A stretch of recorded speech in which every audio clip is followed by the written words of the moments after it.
કે અબડાસાના સ્થાનિક શિક્ષકોની ભરતી કરો અને એ પણ તાત્કાલિક ધોરણે ભરતી કરવામાં આવે।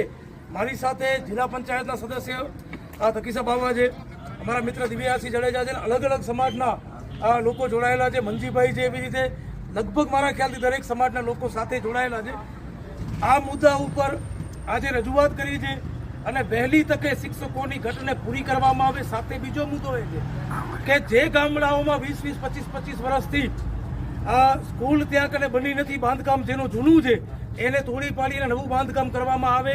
આંગણવાડીમાં પણ જે ભ્રષ્ટાચાર ચાલી રહ્યો છે એને પણ સરકાર અને સરકારના જે પ્રતિનિધિઓ છે એમના ઉપર નજર રાખે અને એને વહેલી તકે બંધ કરવામાં આવે।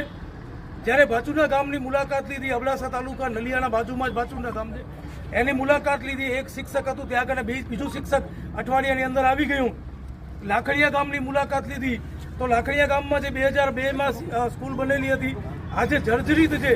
હમણાં સાહેબે મને વાત કરી કે લખનભાઈ તમે ત્યાં કને ગયા, રજૂઆત તમારા વતી અમે કરી હતી જિલ્લામાં અને એ રજૂઆતથી એ સ્કૂલને તોડી પાડવાનો ઓર્ડર આવી ગયો છે। મતલબ કે હવે વહેલી તકે લાખણીયા ગામની સ્કૂલ પણ નવી બનશે।